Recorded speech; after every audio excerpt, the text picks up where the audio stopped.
kultum aja. Bismillahirrahmanirrahim. Assalamualaikum warahmatullahi wabarakatuh.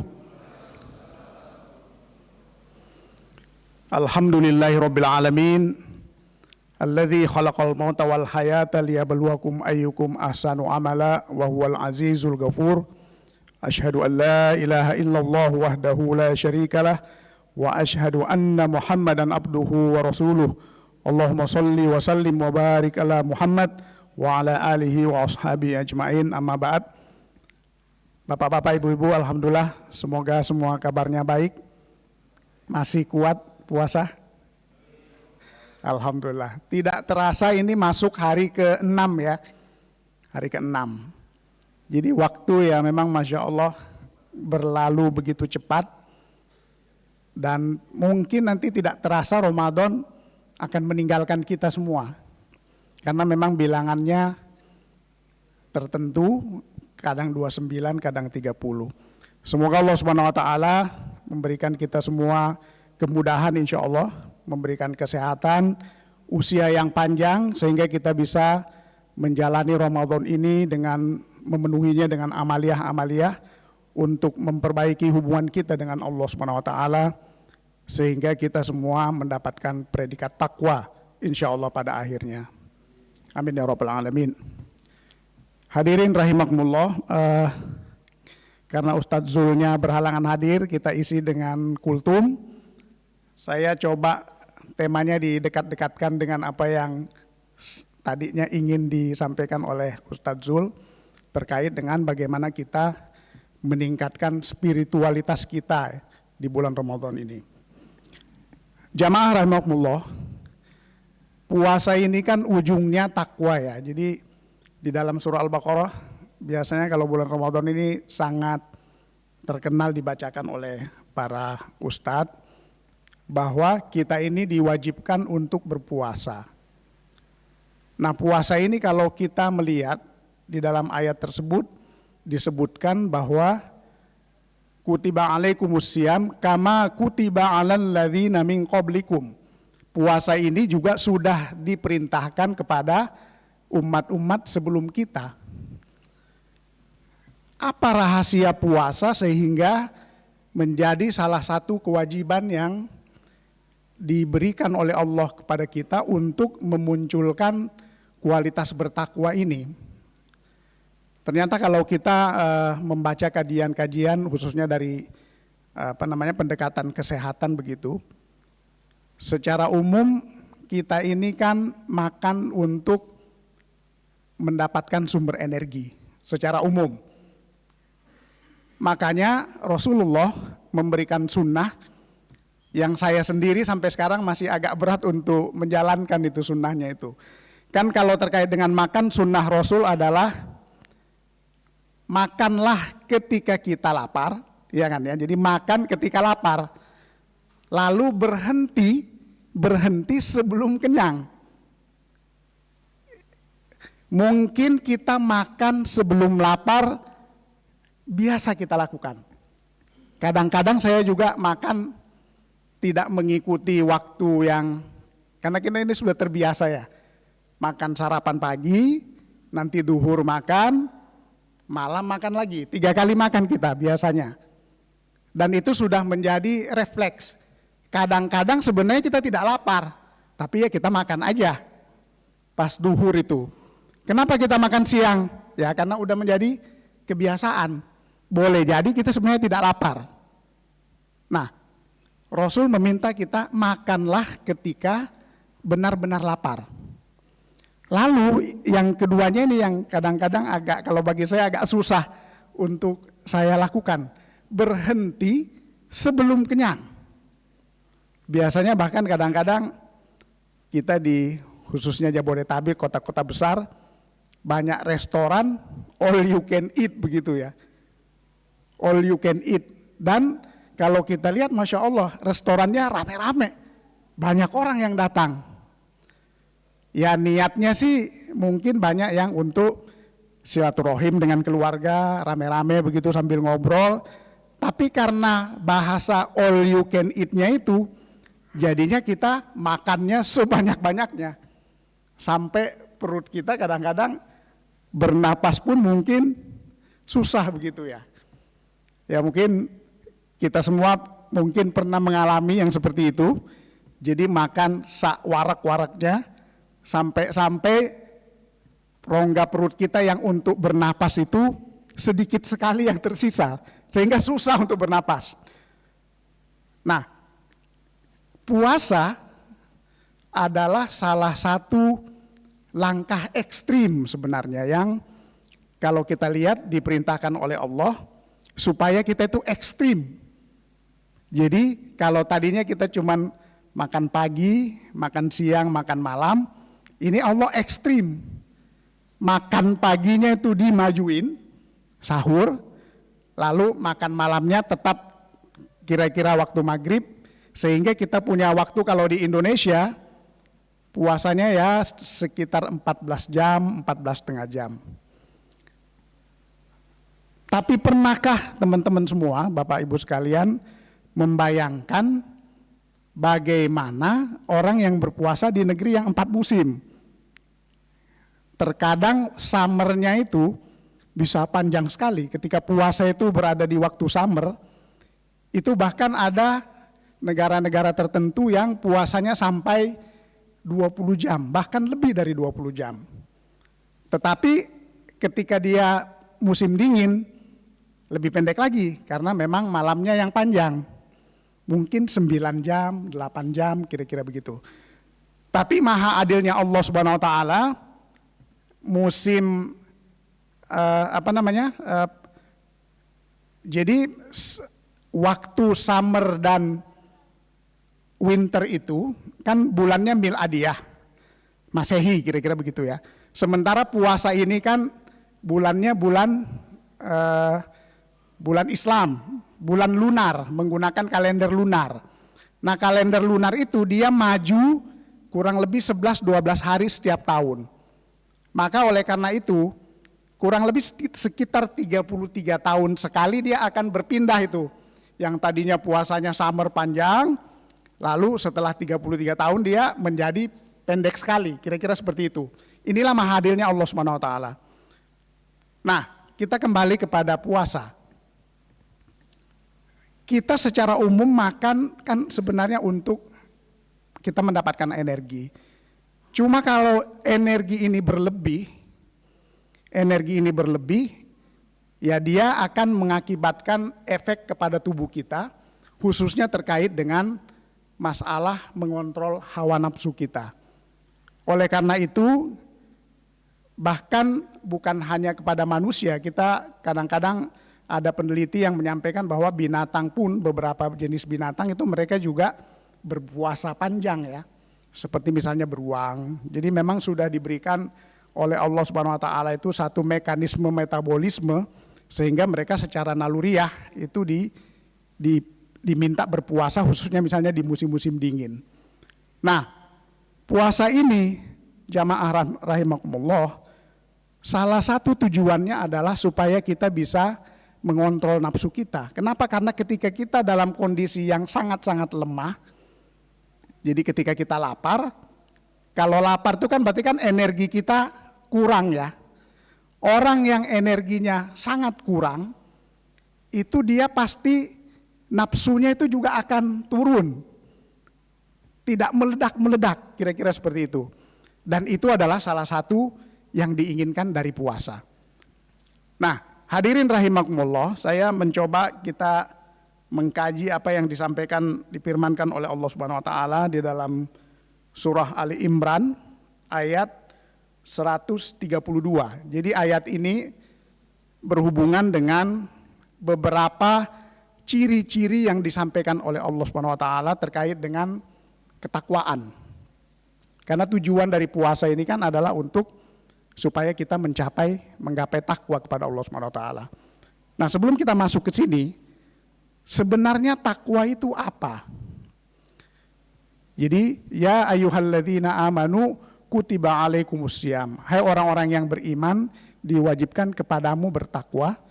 Kama kutiba alal ladzina min qablikum la'allakum tattaqun. Orang yang beriman yang diminta untuk berpuasa. Iman ini adalah sebuah refleksi dari visi kita, keyakinan kita. Kalau kita dalam kegiatan kita sehari-hari, pasti kita punya visi atau keyakinan. Contoh misalnya, kita bekerja di sebuah kantor. Secara umum kita kerja di kantor itu tujuannya apa kira-kira? Niatnya apa bekerja di kantor itu? Harapannya apa? Kalau Om Rid pengen dapat gaji, iya kan? Jadi kita bekerja karena kita mengharapkan gaji dan itu sudah ada dalam perjanjian kita dengan perusahaan. Maka kita bekerja, alhamdulillah ada yang mungkin digaji sebulan sekali, ada yang kalau seperti di negara lain 2 minggu sekali dia digaji. Nah, kita bekerja karena kita yakin nih bahwa di akhir bulan saya akan dapat gaji. Kira-kira kalau misalnya nih perusahaannya bilang, maaf Bapak Ibu, kita nggak punya duit untuk membayar gaji nih untuk 1 bulan ke depan atau bahkan setahun ke depan. Kira-kira Bapak Ibu akan tetap bekerja di situ enggak? Most likely kita pasti akan keluar, pindah cari perusahaan yang lain yang bisa membayar kita. Nah, ini yang disebut dengan keyakinan. Karena kita yakin, maka kita melakukan sesuatu. Dalam banyak hal kita manusia ini melakukan sesuatu itu pasti karena ada implikasinya. Kita mengharapkan implikasi. Saya ini nanti akan dapat apa, makanya kita melakukan sesuatu. Contoh misalnya, kalau kita mengambil contoh terkait dengan kedisiplinan, di negara-negara seperti Singapura, kenapa mereka disiplin? Karena penegakan hukumnya kuat. Orang yang buang sampah itu bisa didenda sangat mahal. Nah, orang di sana kenapa disiplin? Karena dia tahu implikasinya.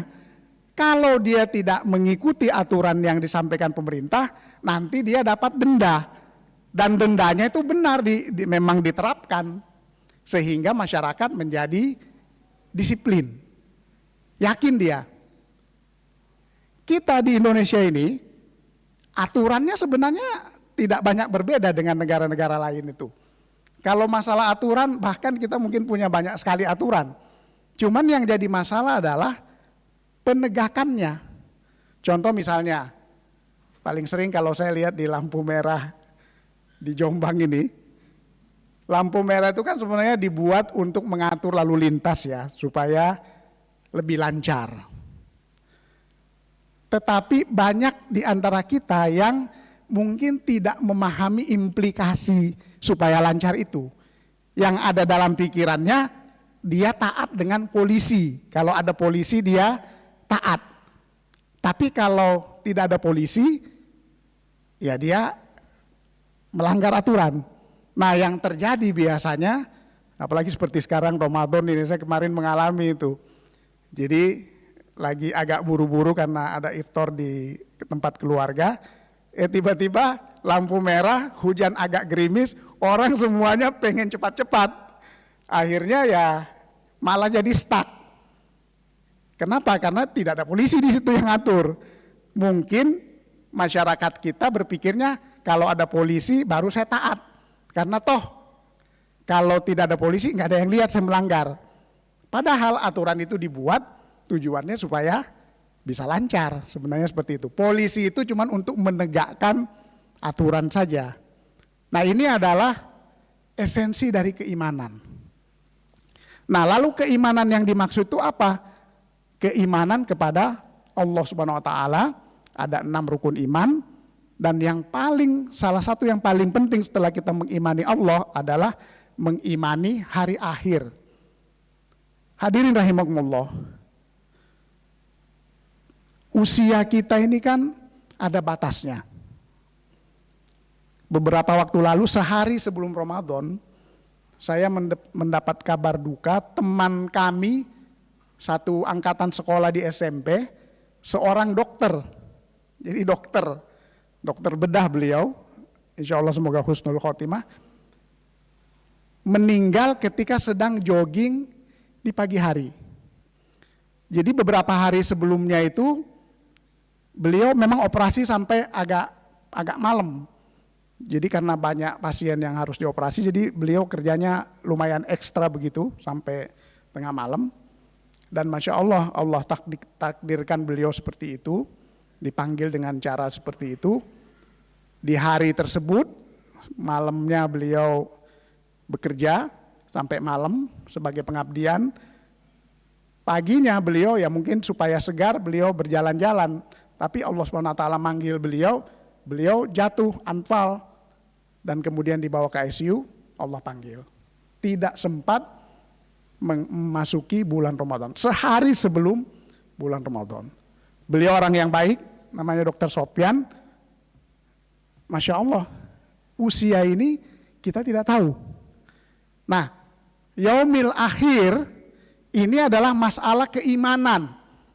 Kita yakin gak dengan adanya suatu masa ketika kita sudah tidak hidup lagi di dunia ini? Dan itulah yang kata Allah harus kalian persiapkan. Bapak Ibu mungkin yang biasa pergi ke luar negeri, kalau di sana kan currency-nya beda ya. Ketika kita mau membeli sesuatu, uang rupiah itu yang gak laku. Kenapa? Karena di sana beda alat tukarnya. Maka ketika kita pergi ke luar negeri, jarang kita membawa sendiri semua yang kita butuhin kan. Misalnya kita bawa makanan, bawa pakaian, karena nanti di sana kita nggak bisa belanja. Bawalah kita semua yang kita butuhin. Kan tidak seperti itu. Yang kita lakukan apa Bapak Ibu? Kita menukarkan dengan currency yang nanti akan kita pakai di sana. Walaupun dengan teknologi yang sekarang jauh lebih maju, currency exchange-nya itu bisa dilakukan dari kartu-kartu kita ya. Jadi saldo kita di bank di Indonesia, mungkin dengan ya menyebut nama, mungkin pakai Visa atau Master atau JCB, kita bisa berbelanja di luar negeri dengan konversi currency yang langsung dilakukan pada saat kita berbelanja dengan kartu kita itu. Atau kita bisa ngambil dari ATM di sana. Artinya apa Bapak Ibu? Bahkan ketika kita mau pergi ke luar negeri, ke daerah yang sistem currency-nya berbeda, kita harus menyiapkan sesuatu yang dipakainya di sana itu beda dengan yang kita pakai di sini. Nah, di akhirat itu, di sana itu yang akan dinilai nanti oleh Allah SWT adalah amaliyah kita. Amaliyah kita yang currency-nya itu bentuknya seperti ketakwaan kita ini, takwa kita kepada Allah. Amaliyah kita dengan berbagai pahala-pahala yang ganjaran-ganjaran yang sudah diberikan contoh-contohnya oleh Rasulullah, itulah yang menjadi currency yang akan nanti kita pakai ketika kita berada di yaumil akhir. Nah ini esensinya adalah masalah kita yakin atau tidak, masalah keimanan. Yakin gak kita bahwa nanti ketika kita dipanggil oleh Allah, pada saat itu yang dinilai itu adalah currency yang beda. Apakah kita mempunyai saldo amal yang cukup untuk nanti hidup di yaumil akhir itu. Nah hadirin rahimakumullah, kita coba melihat beberapa poin yang disampaikan oleh Allah SWT dalam surah Ali Imran ini, kira-kira beberapa amalan yang bisa kita lakukan supaya kita bisa bersegera mencapai derajat takwa kita kepada Allah SWT. A'udzubillahi minasyaitonirrajim. Bismillahirrahmanirrahim. Wasari'u ila maghfiratin min rabbikum wa jannatin arduhas samawati wal ard uiddat lil muttaqin.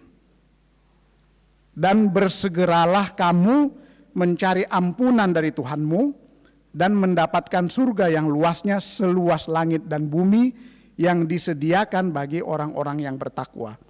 Nah lalu di beberapa ayat berikutnya Allah menerangkan seperti apa orang-orang yang bertakwa itu. Alladzina yunfiquna fis-sarra'i wad-dharra'i wal kadhiminal ghaidh wal 'afina 'anil nas wallahu yuhibbul muhsinin. Yang pertama adalah alladzina yunfiquna, orang-orang yang berinfak, mengeluarkan sebagian hartanya, fis-sarra'i wad-dharra'i, baik mereka itu dalam kondisi lapang maupun kondisi sempit. Nah, ini yang pertama nih. Jadi berinfak. Puasa ini seharusnya membuat kita merasakan betapa tidak enaknya lapar itu.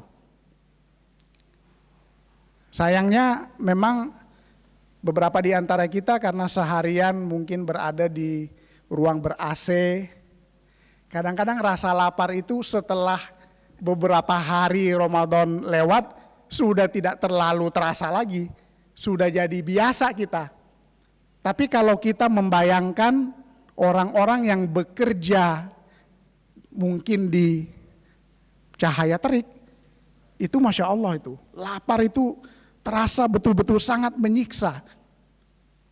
Nah, Allah mengingatkan kita, hendaklah kita berbagi rezeki.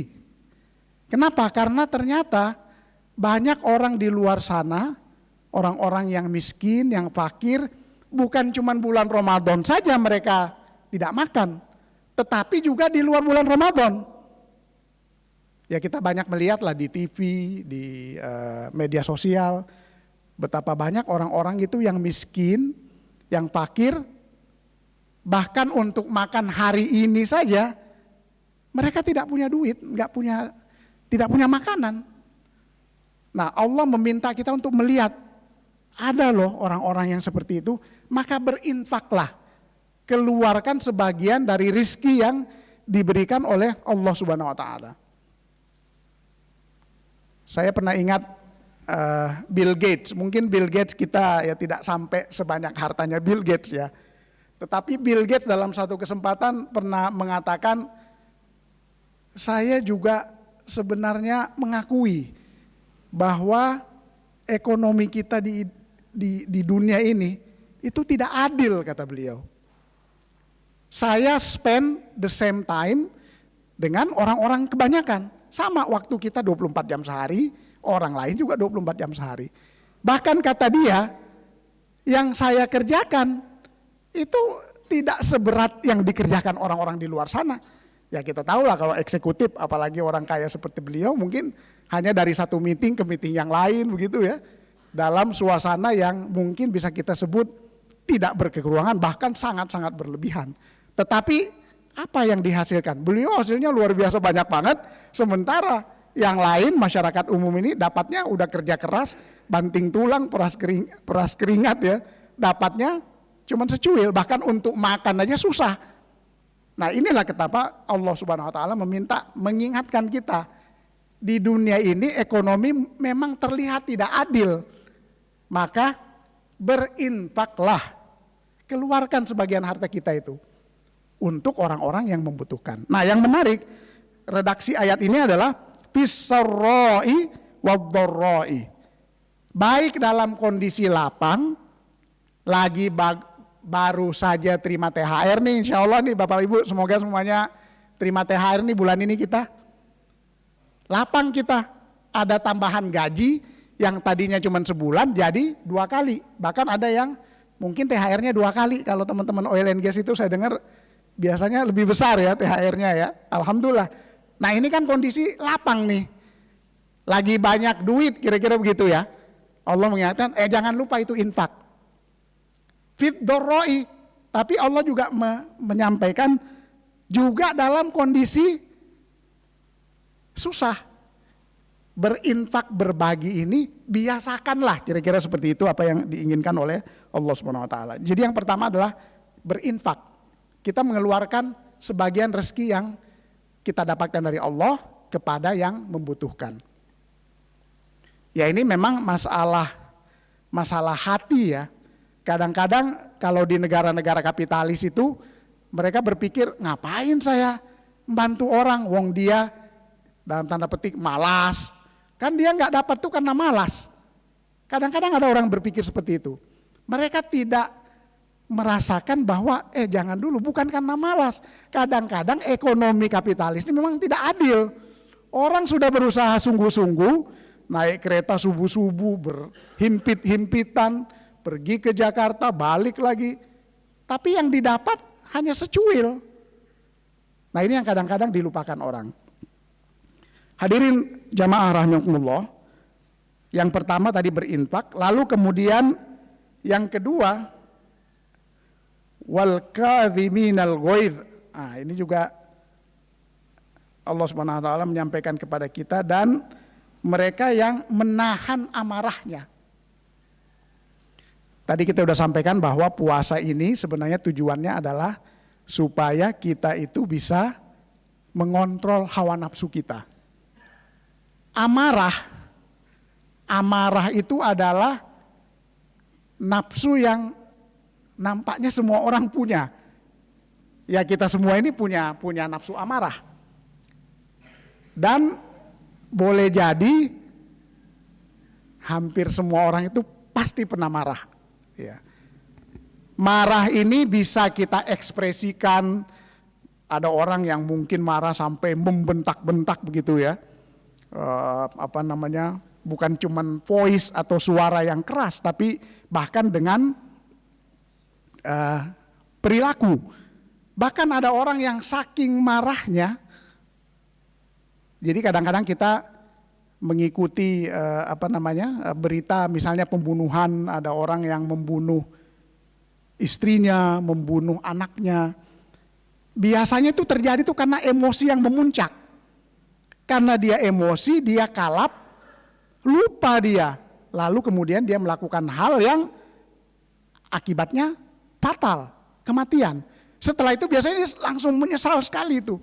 Waduh, kenapa saya tadi melakukan hal seperti itu? Mungkin kita semua juga pernah merasakan amarah yang sangat memuncak, dan ketika kita marah, terasa jantung kita itu degupnya itu memang luar biasa kencang itu. Dan ketika kita marah itu, logika kita biasanya memang terus hilang logika kita itu. Kita dikontrol oleh nafsu kita, emosi kita. Nah, Allah mengingatkan kita, tahanlah amarah. Karena amarah itu pasti dia akan membawa kepada kejelekan. Nah, marah ini macam-macam bentuknya. Kalau di korporasi boleh jadi marahnya itu lewat email. Sering kita misalnya dapat email dari apakah kolega kita atau bos kita, nyampein email yang kita tuh mangkel banget. Kita udah berusaha sungguh-sungguh bekerja, tapi kok emailnya bos ini kayak tidak ada penghargaannya, kira-kira seperti itu ya. Hingga kita muncul marah. Langsung kita lawan lagi dengan membalas email. Marah kita tidak dalam bentuk voice, suara, tapi malah kita dalam bentuk kalimat-kalimat. Yang kalau orang baca, muncul juga emosinya. Karena kata-kata itu merefleksikan sebuah kemarahan. Nah, ini juga diingatkan oleh Allah, tahan amarah itu. Rasulullah memberi kita contoh bagaimana cara kita menahan amarah. Kalau dalam bahasa manajemen modern itu diperkenalkan ada istilah yang namanya pause. Berhenti sejenak, pause. Saya dulu pernah mengikuti sebuah pelatihan, diajarkan tuh. Jadi kalau dapat email seperti yang tadi saya sampaikan, kata beliau yang menyampaikan trainingnya itu, nggak apa-apa tulis itu balasan email yang seakan-akan kita marah. Tapi kata dia, sisinya hapus semua. Hilangin dulu, dan sisinya hilangin. Jadi email itu nggak bisa kesend kan. Tetapi kalau Anda betul-betul marah perlu mengeluarkan, tulis saja. Tulis. Tapi nggak bisa dikirim. Tulis saja. Itu namanya pause. Katanya, nah setelah itu Anda pergi beraktivitas begitu ya. Baca lagi email itu. Nanti pasti akan kita rubah. Kita rubah dengan bahasa yang agak lebih lunak, bahkan sangat lunak. Lama-lama kalau sudah oke, sudah tidak ada nada-nada kemarahan, cuman penjelasan, ya udah masukkan lagi itunya sama sisinya, baru kirim. Kira-kira seperti itu kata beliau. Nah, amarah juga sama. Kalau amarah yang refleks, kata Rasul, apa yang harus kita lakukan? Kalau kita sedang berdiri, kita disuruh duduk, kan seperti itu ya. Kalau kita duduk masih marah, suruh berbaring, masih marah juga. Ya udah kalau begitu wudu. Lalu kemudian ya laksanakanlah sholat. Supaya tujuannya adalah kita itu sebenarnya pause. Artinya kita melarikan diri dari hal-hal yang membuat kita marah. Kita pindah aja, kita pindahin tempat kita. Kalau kita berdiri di sini kita marah banget sama seseorang, ya udah kita pindah aja. Puasa mengajarkan kita kan seperti itu. Kalau orang lagi marah banget, kita bilang maaf ya bro, saya lagi puasa ini, ntar habis maghrib baru tak ladeni. Kira-kira seperti itu kadang-kadang kan ya. Nah ini yang kita diminta oleh Allah, tahanlah amarah kita. Lalu kemudian yang berikutnya adalah wal'afina anin nas. Orang yang memaafkan kesalahan orang lain. Ini juga masalah perkara sulit ini. Memaafkan orang itu perkara sulit. Kenapa? Karena dia sering orang mengatakan tuh sakitnya itu di sini katanya. Ampe tercatat banget di sini bol begitu ya. Sesungguhnya memaafkan orang lain akan membuat level kebahagiaan kita itu akan meningkat. Kenapa? Karena kalau kita marah sama orang lain, itu akan mempengaruhi psikologi kita. Ya coba aja contoh misalnya, kita lagi marah nih sama seseorang begitu ya, tidak memaafkan. Kadang-kadang kita ketemu aja langsung buang muka kan. Ketemu aja langsung buang muka. Atau bahkan mungkin dalam posisi yang ekstrim, ngelihat dari jauh dia jalan, dia nggak jadi pergi. Supaya nggak ketemu. Itu efeknya orang yang marah, mangkel itu bisa sampai seperti itu. Maka ayat ini menyampaikan, maafkanlah. Kalau saudaramu ada salah, ya biasa namanya manusia ini kita penuh dengan kesalahan dan hilap. Maka maafkanlah saudaramu itu. Kita ingat ada salah seorang sahabat Rasulullah SAW. Suatu ketika dalam sebuah majelis, Rasulullah menyampaikan, kalian semua, sahabat-sahabatku, bentar lagi akan ada orang masuk nih, penghuni surga. Mungkin kita ingat riwayat itu ya. Maka masuklah salah seorang sahabat. Lalu beberapa waktu yang kemudian, Rasul ngomong lagi begitu. Bentar lagi akan masuk, sahabat si Fulan itu lagi yang masuk. Sampai 3 kali itu disebutkan dalam riwayatnya. Lalu kemudian beberapa sahabat, ya memang level sahabat ini luar biasa ya. Mereka berlomba-lomba dalam kebaikan. Jadi ada orang penghuni surga yang bareng sama mereka hidup di dunia ini. Lalu mereka pengen tahu kira-kira amalannya apa si Fulan tersebut. Maka didatangilah rumahnya. Dan pada akhirnya singkat cerita kita mengetahui dari riwayat tersebut, si Fulan sahabat Rasul yang 3 kali disebutkan beliau adalah penghuni surga, amalannya yang berbeda dengan amalan sahabat-sahabatnya yang lain adalah ini. Jadi kata dia, saya itu punya kebiasaan sebelum tidur, saya berusaha mengingat kalau ada tadi kejadian sehari, ada saudara, saya ketemu dengan orang, saya agak mangkel dengan perbuatannya kepadaku, saya berusaha memaafkan, menghilangkan rasa benci itu.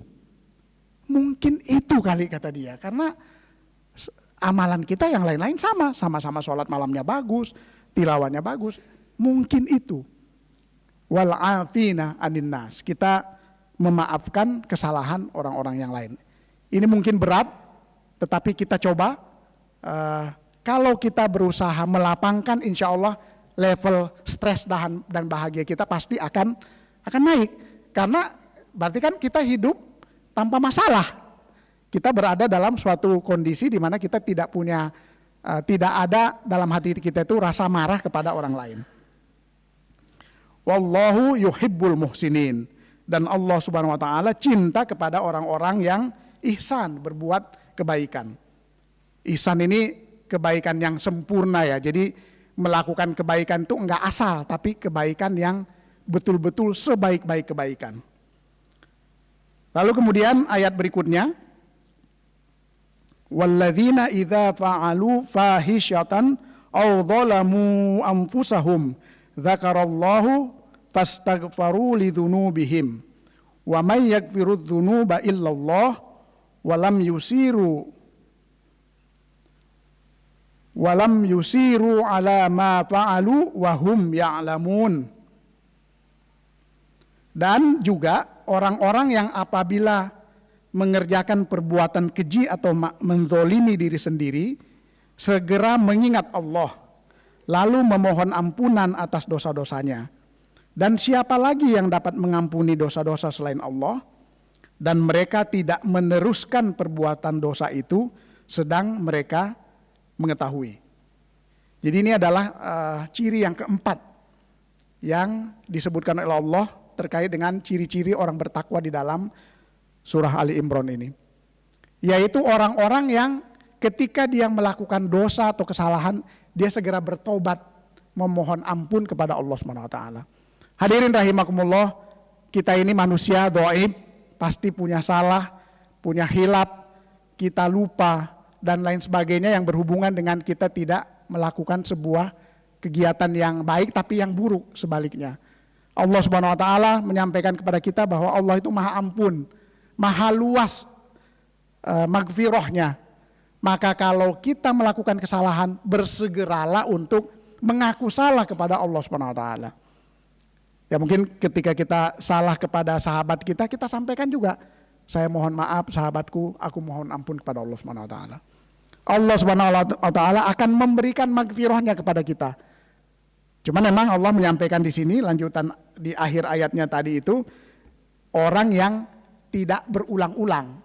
Tetapi beberapa kajian Ustadz sebelumnya menyampaikan bahwa begitu mahal luasnya ampunan Allah, kita berkali-kali salah, mohon ampun, salah lagi mohon ampun, rahmat Allah Subhanahu wa taala akan selalu terbuka untuk kita.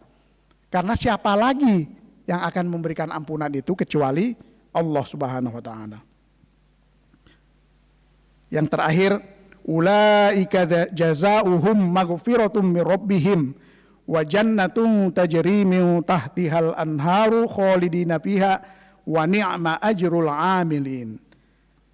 Yang demikian itu adalah balasan bagi mereka, orang-orang yang tadi melakukan 4 hal tersebut, ialah ampunan dari Tuhan mereka dan surga-surga yang mengalir di bawahnya sungai-sungai, mereka kekal di dalamnya, dan itulah sebaik-baik pahala bagi orang-orang yang beramal.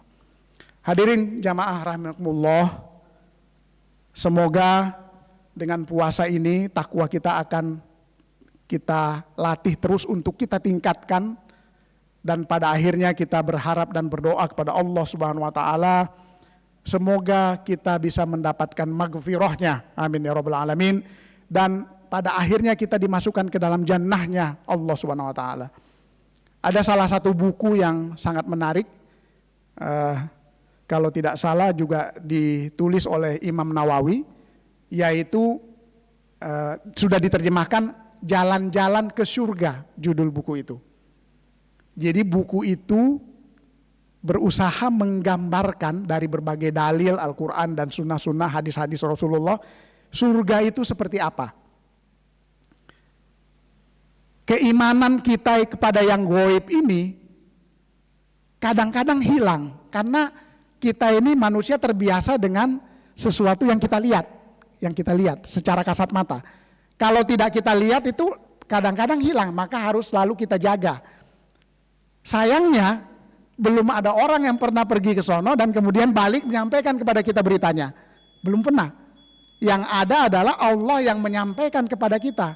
Nah ini masalah keyakinan. Nah di buku tersebut beliau menyampaikan secara detail rinci bagaimana kehidupan di surga itu. Semoga insya Allah dengan membacanya kita punya perspektif yang luar biasa akan begitu luar biasanya surganya Allah Subhanahu wa taala, dan bisa kita tambahkan dengan membaca tentang neraka sehingga kita pun takut betul dimasukkan oleh Allah Subhanahu wa taala ke dalam neraka ini, sehingga kita sungguh-sungguh insyaallah untuk menggapai magfirah dari Allah Subhanahu wa taala. Demikian hadirin jamaah rahimakumullah. Sekali lagi semoga Allah Subhanahu wa taala memberikan kita kemudahan, kemampuan kita bisa mengisi bulan Ramadan itu dengan amalan-amalan yang luar biasa. Allah berikan banyak sekali ganjaran berkali-kali lipat, bahkan kuantum, sehingga insya Allah kita semuanya akan dikumpulkan oleh Allah Subhanahu wa taala di jannahnya. Amin ya rabbal alamin. Billahi taufik wal hidayah. Mohon maaf atas segala hilaf. Assalamualaikum warahmatullahi wabarakatuh.